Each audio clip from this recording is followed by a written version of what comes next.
Good morning, students. Today we will discuss about X.25 protocol. Now, what is X.25 protocol? It is a packet switch network developed by ITU, that is International Telecommunication Union, in 1976. It is a standard WAN communication that defines how connection between user device and the network devices are established and maintained.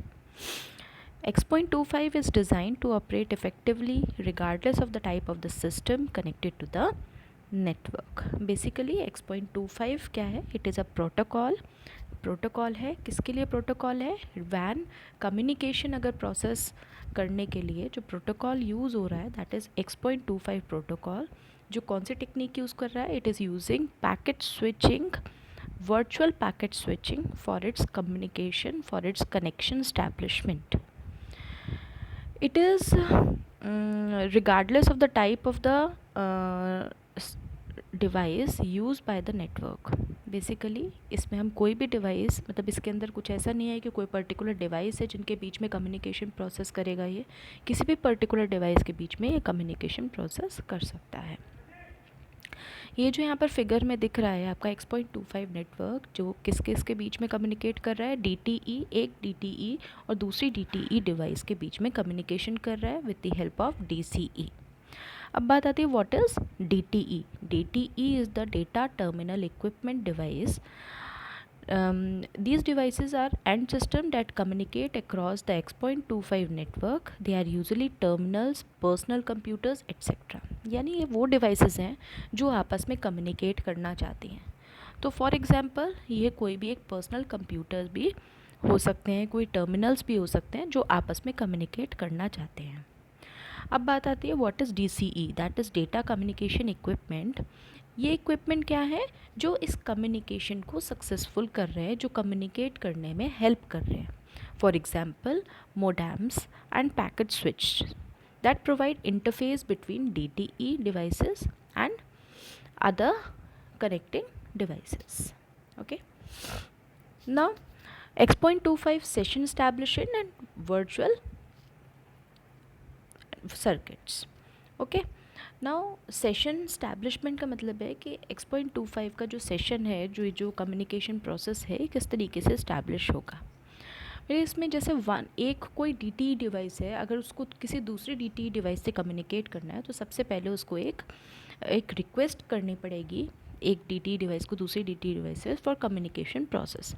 अगर second DTE device ने उस communication request को accept कर लिया तभी वो आगे communicate कर पाएंगे, फुल डुप्लेक्स कम्युनिकेशन उनके बीच में हो पाएगा, अदरवाइज नहीं हो पाएगा. So this is session establishment. Next है कि वर्चुअल सर्किट्स. वर्चुअल सर्किट्स का क्या मतलब है कि X.25 पैकेट स्विचिंग तो यूज़ कर रहा है but it is using virtual packet switching network.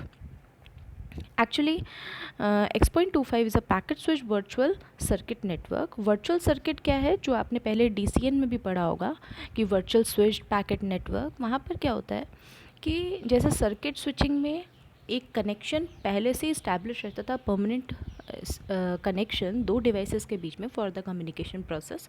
अगर कम्युनिकेशन हो रहा है तो भी वो कनेक्शन इस्टेब्लिश रहेगा, नहीं हो रहा है तब भी वो कनेक्शन इस्टेब्लिश रहेगा. यानी एक कनेक्शन फिक्स हो गया, कोई किसी भी दो डिवाइस के बीच में एक कनेक्शन जो है वो इस्टेब्लिश हो गया कि वो फिक्स है कि अगर वो दो डिवाइस आपस में कम्युनिकेट करना चाहते हैं तो उसी पर्टिकुलर कनेक्शन से ही कम्युनिकेट कर सकते हैं.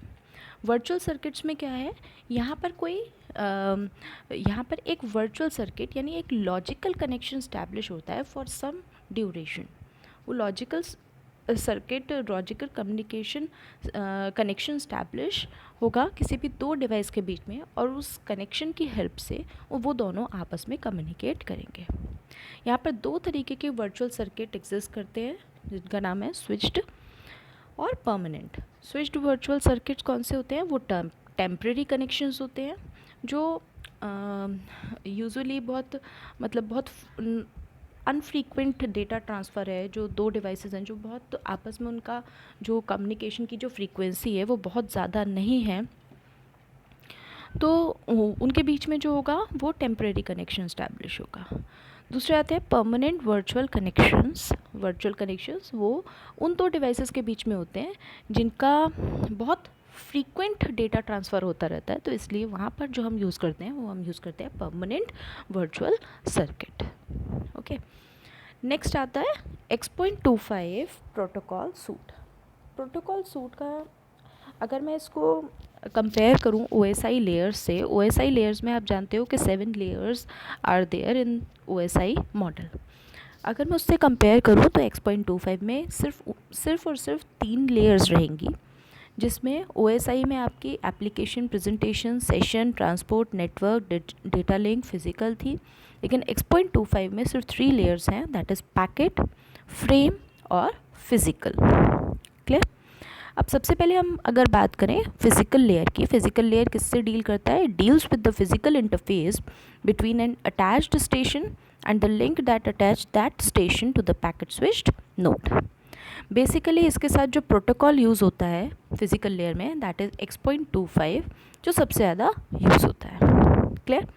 नेक्स्ट आता है फ्रेम लेयर। फ्रेम लेयर को हम लिंक लेयर भी बोलते हैं।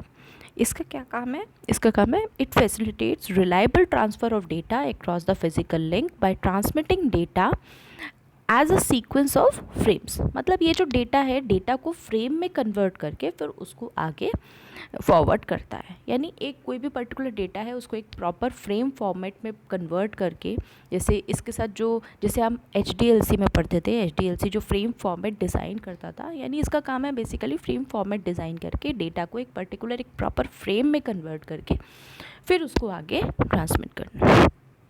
क्लियर? नेक्स्ट आता है पैकेट लेयर। पैकेट लेयर किसके लिए रिस्पॉन्सिबल है? It is responsible for end to end connection between 2 DTs। यानी इसका बेसिकली काम क्या है? कनेक्शन स्टैब्लिश करना, डेटा ट्रांसफ़र करना, कनेक्शन टर्मिनेट करना, एरर एंड फ्लो कंट्रोल, ये सारी चीज़ें, ये सारे फंक्शंस परफॉर्म करती है हमारी पैकेट लेयर। क्लियर? सो आज के लिए इतना ही। ओके, हम नेक्स्ट क्लास में इसके आगे डिस्कस करेंगे। Okay, thank you.